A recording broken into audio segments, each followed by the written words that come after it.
4.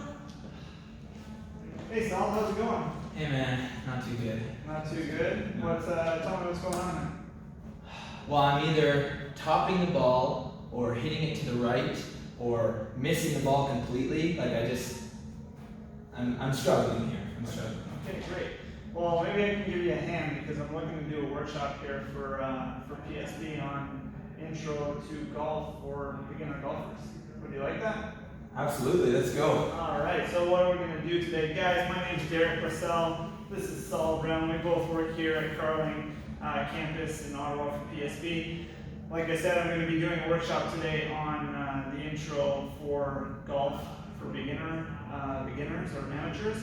We're going to be going over a lot of different things with regards to the swing, the sequencing, the alignment, the position of your body, your posture, countless things that might help, little tips and advice that you can take back home with you to help you out with the golf swing, either on the range, on the course, or we'll even talk fitness a little bit at the end so you can do some stuff off the course as well to help your golf swing. How's that sound? Sounds great to me. Let's do it. Great. Hi guys, I'm Derek LaSalle. I'm a fitness and sport instructor here at the Carling campus in Ottawa with PSP. The workshop we're going to go through today for you is going to be the intro to golf for a beginner or amateur golfer. I'm also certified with TPI, which is a Titleist Performance Institute. I'm a level 3 fitness instructor and a level 2 golf instructor for the swing. So what we're going to go through today with Saul is a couple of key features here on some tips and advice that may help him improve his swing and improve his golf game. Okay, so the first and most important thing I want you guys to think about today, I'm going to be giving lots of information for you guys. I don't want you to try and fix everything at once, okay? If you start thinking too much, the game of golf is either going to be not enjoyable for you, and also it's going to be very frustrating to realize that you're trying to put everything together and nothing's working.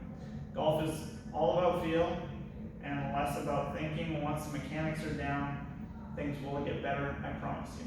Okay? So the number one thing for beginner and amateur golfers that you want to work on is making good contact with the ball. Okay? So Saul right now, he's got a driver in hand.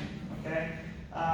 The driver, a little bit easier to make contact with the ball because generally the ball is on a tee a little bit higher. People don't have to hit down into the ground. The problem with the driver is that it's a long club. Okay, so if you notice, Saul's going to give me a swing here.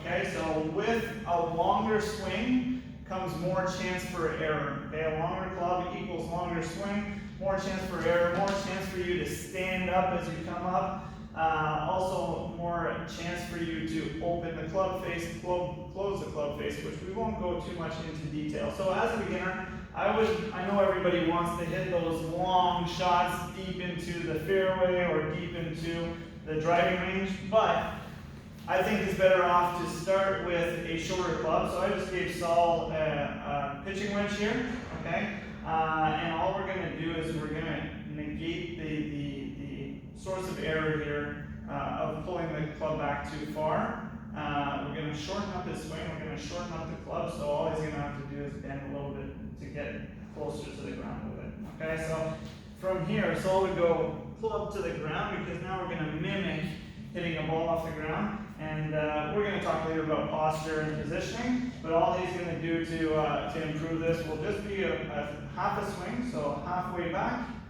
and then halfway through. Okay, halfway back, let's do one more, halfway through. Good.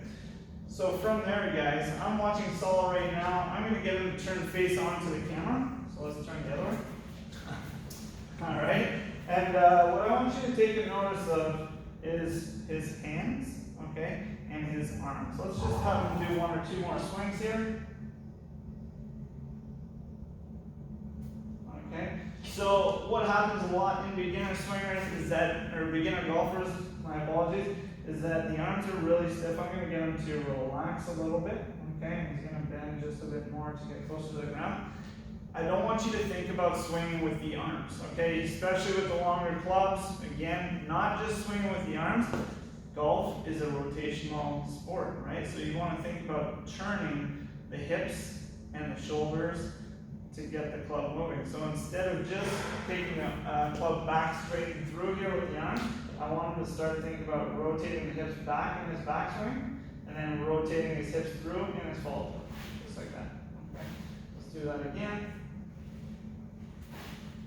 Perfect, good. And from there, we're going to add a little bit more. So as you guys get more comfortable with the movement, you're going to start adding a little more height to the swing. Okay, so I'm going to go about 3/4 now. Just like that. Okay, let's go for one more. So already I can see Saul is turning his hips a little bit more.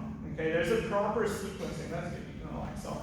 There's a proper sequencing to the golf swing. Okay, so in a golf swing, if I was to just demo this without even using my arms, in a setup position, we'd be looking to turn the hips back first. It happens very minimally to the eye, to the human eye, but the hips are going to come back first, then the torso starts to come back, and if I was to take my arms out straight with a club, it'd be hips, torso, club, arms, and then club. Okay, on the way back down, if I hit the top, I'm thinking about trying to get hips coming through first, so I'm starting to turn the hips towards the target, then the torso, then the arms, and the club is actually what comes through last. So it's called the kinematic sequence here, where we want hips moving first, torso, arms, and then club. It's all, think about it as you're winding up a spring, okay? So if I wind up a spring and I let go of the spring at the bottom of the spring first,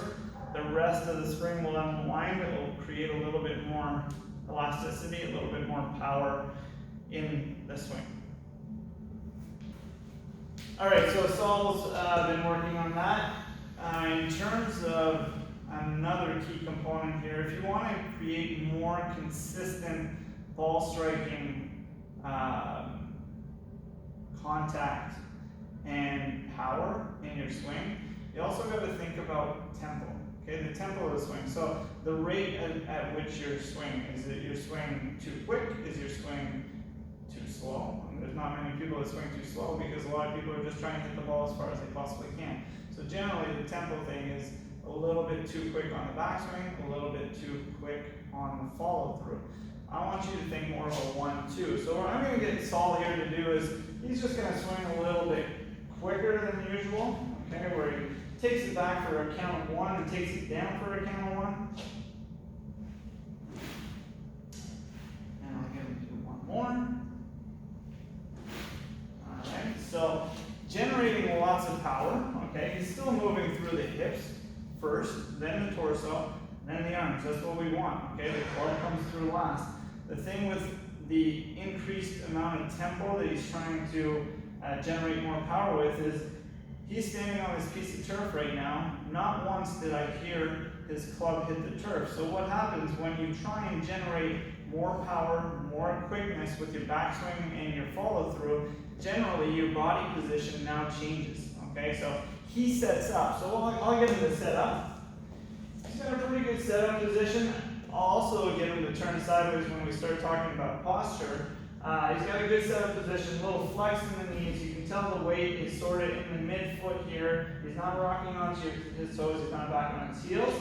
His club, notice, is touching the ground right now, okay? So that means that as he takes it back and takes it through, he should generally be able to hit the ground again. Just like that, you can hear him brush the ground, okay? He went quite slow there.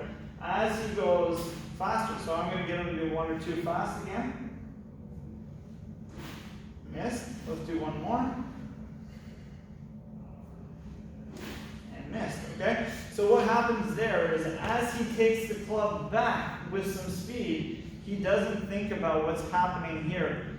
Less rotation happening, more lifting, okay? More lifting. So he comes up into what we call early extension, okay? As the player early extends, it is much harder to get back down to where he wants to hit to if he is coming down with speed, okay? Tougher to get that timing right to get him back down into the position where he has to hit the ball. So a lot of times you'll see people either hit half the ball, and that's when you scull it over the green, it just stays nice and low, goes way further than you actually want it to, or you might miss the ball completely if you stand up way too tall. So what he's going to focus on here, I'm going to coach him through this, it's going to be more of a 1-2. So he's going to think, he's going to take it back, turning the body first, 1-2, and on the way down it's going to be 1-2. We're going to see if he can keep his positioning a little bit lower. So as he takes it back, he's going to count his head, 1-2, 1-2. Okay, now he's going to do the same thing, but he's going to try and go a little more aggressively, see if he can still do it. 1-2, 1-2. So I'm still hearing the grass. I'm going to again do it one more time, a little bit quicker. That's it. So that was a little bit fast. Let's see if you can go a little bit slower on the way up and then stay down on the ball. 1-2. Good. And one more here. Brush that grass. There we go. So he's catching a little bit of the grass as we go here, okay? And that's exactly what we want. There you caught a lot of it. That's great. So that's what we're talking about when we go in terms of tempo of the swing, okay? Tempo of the swing is key. You don't want to think about overpowering the ball as a beginner, okay? Because it's a lot harder to time the club coming through in the right direction as you start to finish, all right? Like I said, we're going to talk about many things today. We're going to go one thing at a time. Saul has advised me before we started filming this that he's only been out a couple of times, so I am working truly with beginner today, which is great, okay, which is great. So the next thing we're going to look at, like I said, anything to do with contact of the ball that I just spoke to you about before is going to be the most important things that I want you to work on today, okay? This other stuff that I'm going to go over right now, this stuff can be sort of secondary, okay? If you can't make good contact, it doesn't matter what your grip looks like, it doesn't matter what your posture looks like, it doesn't matter where the ball is placed, okay? Whether you're placing the ball at the front of your front foot or in the back of your back foot, that stuff doesn't matter unless you can start making good contact with the ball. Once you start making good contact, the game starts to get fun, okay? You get to enjoy actually playing because you start seeing the ball leave the club face. It takes off 100 yards, 150 yards, eventually 200 yards. Who knows? Who knows how far you're going to hit it? But then the game gets fun. Topping it and missing it and that kind of stuff gets frustrating. We all want to be good at stuff that we do, and that's the way to start is to try and make good contact first. All right, so this next part that we're going to talk about is going to be the grip, okay? How do you grip the club properly? So I'm just going to get Saul to hold his normal grip. I might even get him to hold the driver, okay? Yeah, you can hold the driver for now. That way it's a little bit longer, a little bit easier for him to touch the ground. So if you can see Saul's grip right now, he's got sort of like a baseball grip, okay? So if I show you fingers, I'm going to walk up to the camera here. He's sort of got no overlap happening, no interlock. He's holding it like a baseball club. If you look at his thumbs too on the top, they're both pointing straight down the shaft, and he's actually got a little bit of a distance between his two hands, okay? That's okay to start with. We always try and teach something like an overlap grip, which looks like this, or an interlock grip, which looks like this, two baby fingers interlocked together. Okay, it just provides a little bit more stability when holding a golf club. So I'm going to get Saul to go with the interlock. Okay, so you're going to interlock those two, just like that. Okay, and we have different positions as well in your grip. So we have something called a weak grip, which would be if I'm a right-handed golfer, my left hand is closest to my body, my right hand is going to be closer to the club head. And what happens from here, somebody that's got a weak grip actually turns that hand all the way over top. Okay, this is somebody that has trouble with pulling the ball. They will overcompensate and they'll try and go over the top here with the hand, and what that leads to is a weaker grip. So it moves a little bit more in your hand. Generally speaking, people will start fading or pushing the ball away from them. So they're trying to compensate for the fact that they use their wrist too much in their swing. On the opposite side, you have something called a strong grip, which would be, top hand, sort of thumb down the club, and then bottom hand, thumb on the inside of the club like this, so none of the hand is covering the shaft itself, okay? And what happens here, this is for somebody that tends to push the ball, they'll start to use the wrist a little bit more as they come through, and that helps them pull the ball, or take the ball as a right-handed golfer from the right-hand side to the left-hand side, okay? So my advice is always to start neutral, okay? So neutral is going to be just like Saul doing here. He's got the interlock. I would get him to try and get his thumb just a little bit more over the top with a V between his index finger and his thumb pointing towards his right shoulder. So that V on the right side is towards the right shoulder. And then his V on his left side, if you see this between the thumb and the index finger, that should be pointing towards his left shoulder. If he opens up his hands, just open up your hands like this for me. Where the club should sit is going to be in the palm near the first knuckle of your fingers. Yeah, just like that. Good. Now just close it up for him. And Saul already told me that he tends to grip the club really tightly, and that's normal for your beginner golfer. They just want to smash the ball as hard as they can, right? So you should have a firm but gentle grip, okay? Something that the club won't turn in your hand as you hit, but something that you also want to make sure that you're not gripping it so tightly that your arms get stiffened up as you're swinging. Okay, so from here I'm going to get Saul to do a couple more swings. We'll see what it looks like. Good job, already looks better. Good, and relax. Alright guys, so we're done with grip. Okay, now we're going to start talking about posture. Super important in terms of what we're trying to do to get our body to rotate properly. Okay, so I'm going to get Saul here. He's gonna go profile view for you guys. He's gonna put his club down on the ground. He's gonna grip it the way that I just taught him to, with that interlock grip, a nice firm but gentle grip. Okay, and what we're gonna look for in posture is gonna be the spine angle. Okay, so right here from his sort of lower back to his upper back. Okay, and we're also gonna look to see how he's positioned here with his hips and his legs as well, okay? Because a lot of people tend to be too upright or tend to be too hunched forward, okay? So the first thing we look at here, Saul's got a nice, if I look at his spine line, he's got a nice what we call a neutral spine, okay? Neutral spine is ideally what you want for your golf swing. It's a lot easier for me as an athlete or as a golfer to rotate my shoulders back if my spine is neutral, okay? If my spine, the first common mistake or way that somebody might stand, which might inhibit some of that rotation, would be called a C-spine. So it's a rounded upper back. You'll see this a lot with desk workers.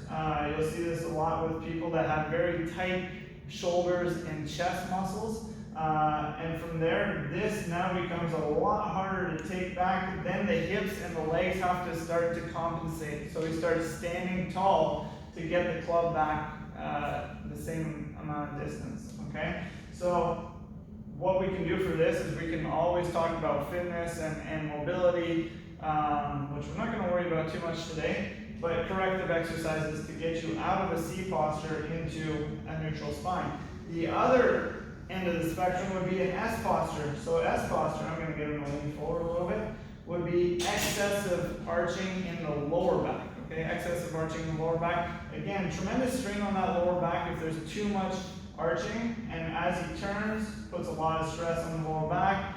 As he comes through, a lot of stress on the lower back, especially if he's swinging with power. You want to minimize the amount of lower back arching in your swing. Okay, so if you can have a nice neutral spine, that's what you're looking for. The second part here is going to be the hip hinge and the knee bend. So I love this little knee flex that Saul's got in his swing. Hip hinge, I would actually try and get him to send his hips back and let his chest come forward a little bit. So then he would probably just reach out with his arms just slightly, a little less than that, good.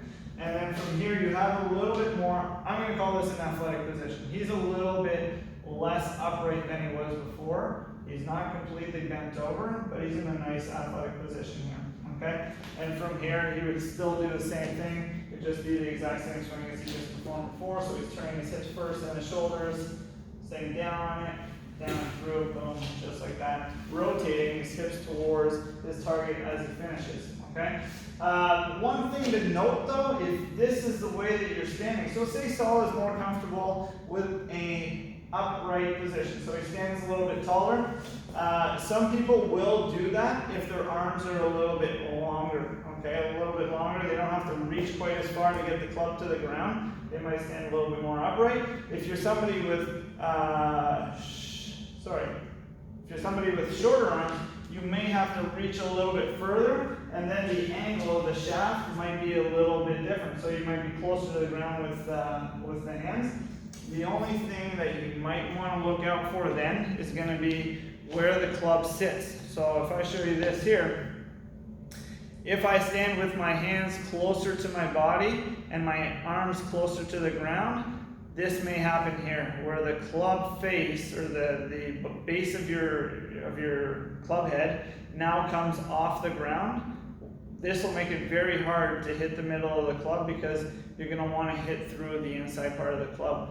So at that point, maybe you're looking to get fitted for clubs, but if you're a beginner, there's no real reason. Maybe we can just modify your hand position, get you into a more upright position so that the club face is now flush with the ground, which will create a better impact zone for you to hit the ball from, okay? In terms of shoulder, feet width, okay, so now Saul's gonna go face on for us. He's gonna take the same position as he did before. Let's go with that. There you go. Just trying to reinforce good habits here. He's got a nice stance here, okay? He's got shoulder width is usually where you want to stand. I would say from your mid irons to say like your 4 to 5 iron to your 8 iron. As you get lower in your irons, it's okay to take your feet in a little bit.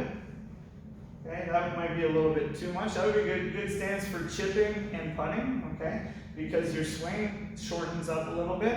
And again, with the swing shorter, you might just have less room for error, the less power that you try and put into it. With a driver, you may want to take it out a little bit wider than shoulder width, because at this point, some might want to go a little bit wider. A wider stance will allow you to create more drive, more ground force power using your legs to drive through the ground and out with the driver. Okay, you want to create a little more distance. That's a good way to do it. Cool. Something that goes hand in hand sort of with posture and with foot placement will be ball positioning. So ball positioning. So I got a little ball here. Saul might have to go off the mat a little bit. But we're just going to line this up for him. So Saul's stepping up to the tee. Number 1 tee, he's got his driver in hand. Okay, you're going to have different positions in terms of ball placement, depending on how you want to strike the ball, okay? With the driver is meant, obviously you have it up on a tee, okay? You have your ball up on a tee. Usually, my best advice here would be, everybody likes the height of the ball a little bit different, but I like, if I tee up my ball, bring your driver closer to me, I would like to have it, I would have my ball positioned so that about a quarter of the ball is above the top of my driver. And the reason for that is that the driver is one of the only clubs, unless you're teeing up, say a 3-wood or a hybrid on a tee, that you want to hit the ball on the way up. Okay, you're not hitting down into the ball, you're actually trying to hit the ball as the club starts making its way back up on the follow through, okay? With that being said, this ball for Saul should be placed sort of, if he lines himself up, the ball should be in the middle of the club face, okay, that's where he's lining it up, and should be in line with his front heel, okay? So from here, this is about the position where he wants to be in. He might feel like the ball's far ahead of him, but that's where, as a follow through starts happening, he's actually hitting the ball on the way up rather than on the way down. If I was to give Saul a 7 iron or a 6 iron or a 5 iron, this ball position starts to make its way back towards the middle of the feet. Okay, so if he's got a 7, 6, 5, something like that, then he's not moving his your feet can stay the way they were, yeah, just like that. But he's not gonna think about changing his swing. He just starts hitting, instead of hitting up on the ball with the iron, you start thinking about attacking down. So you use what we call is the leading edge to hit the ball and then the ground. So if you're somebody who makes divots, you want to be making those divots past the ball. Okay, a good little drill for this is actually to draw a line of paint, spray paint on the ground, and see if you can make your divots past that line of paint. So you hit the ball first, and then divot comes after.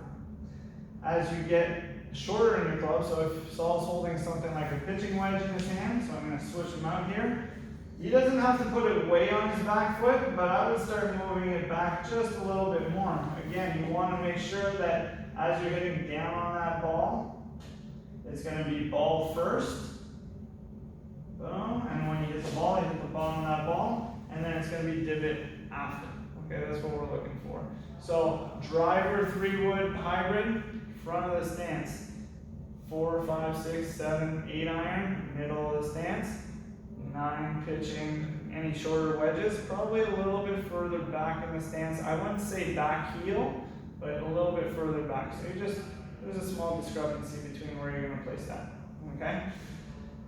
From there, we can talk a little bit about alignment, and this is the last one that's going to have to do with, say, the body positioning and the feet. So I'm going to get Saul to turn profile again. Any questions so far, Saul? You can ask them after. Okay? Yeah, I'll ask them after. You can ask them after. There's tons. We'll go through some. So I'm going to switch this out with him. I'm going to give him the driver again. Okay.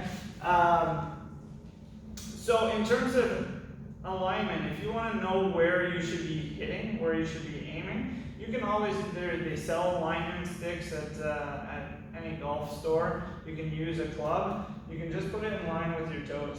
Okay, something like this. So if I lined up Saul here, then his pointed target, or where his ball should end up, would be in line with the club on the ground. Okay, that's where you want to get to. And the way that you do that is by making sure that your turn happens in your backswing. So let's go nice and slow here. I'm not going to hit anything, but turn happens in the backswing. And on the way down, he's going to get his hips going through first, his torso, arms, club, and when he finishes, he's going to turn onto his back toe and get his hips pointed right down that target line. Okay, that's where we want to go with it. That's our ideal position. Okay, a good way to practice is to line something down there. You can also line another club sort of in line with your club, with your ball, but just make sure that it's not too close to the ball that you hit your club on your your club on the ground on your way through. Let's talk about 2 other different ways that you can line up depending on this. This would be physiological limitations. So say Saul had injuries to his hips. Okay, so he had a hip replacement, for example. He can't turn internally on his lead leg. He can't turn internally. There's no turn there. What you can do is you can open up your stance. So I can tell Saul, foot can be open a little bit. Doesn't have to be fully open, but open a little bit. And that'll just give him a little bit extra room to help turn through his follow through. Okay? You can do the exact same thing on the back foot. So say he had operation to replace the hip on his right side, and he can't do a backswing. No, let's open it up this way. Yeah, just a little bit.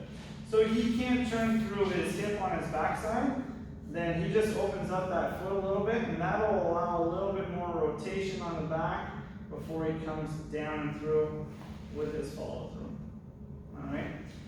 The only thing with open and closed stances is that they promote a different swing. Okay, so open stance usually promotes what we call an over the top or a casting or a out to in swing, which will create some spin on the ball that either pushes or slices the ball. Something with a closed stance where you swing around your body a little bit, where that back foot is back and the toe is turned open, will promote the opposite.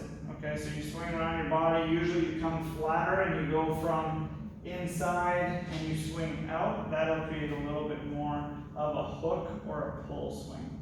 Okay, so you just got to be aware of that. Again, ideal world, if you guys are working on this, you just want to go straight, and you just line the club up with your feet, and you try and swing on that neutral. Remember what I said about that neutral swing? So we're not trying to push it, we're not trying to pull it, we're just trying to take it back.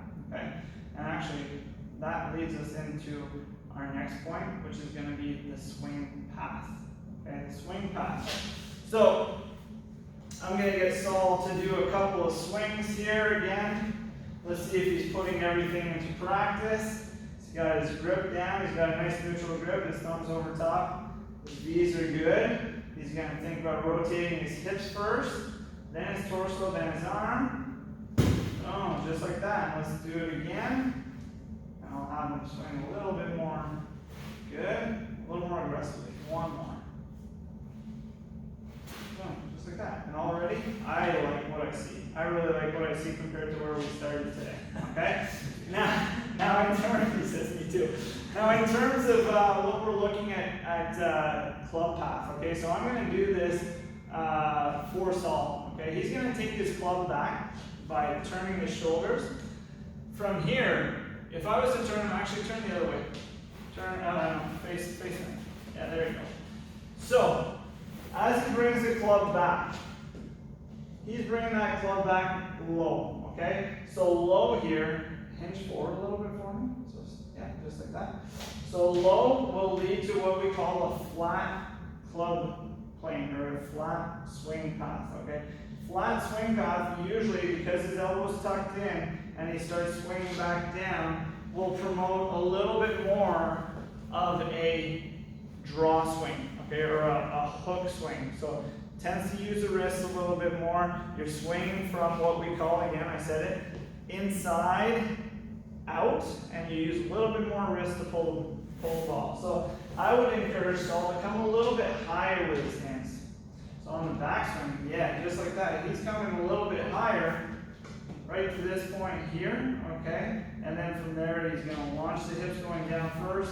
And he just wants to follow the same path down, okay? So he had his elbows, I was holding the club for him, so it sort of threw him into a different position. But as you come back with it, the elbow stays tight to the body, the lead arm relatively straight, and then as you swing down, both arms straighten out, and as you rotate through, the lead arm bends and the trail arm is a little bit straighter. So let's do another one like that in that neutral path where you're a little bit higher with your hands. Right there. And down through. Good. Perfect.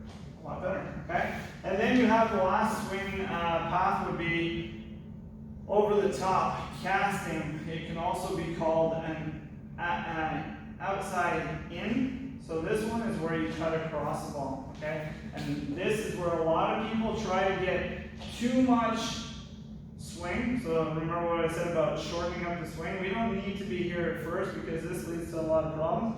As he comes from here, he will launch with the hands first and cut across the ball. Okay, so what it looks like is he comes up high with it and he actually cuts down and across, creating a spin on the ball that will push the ball to the right.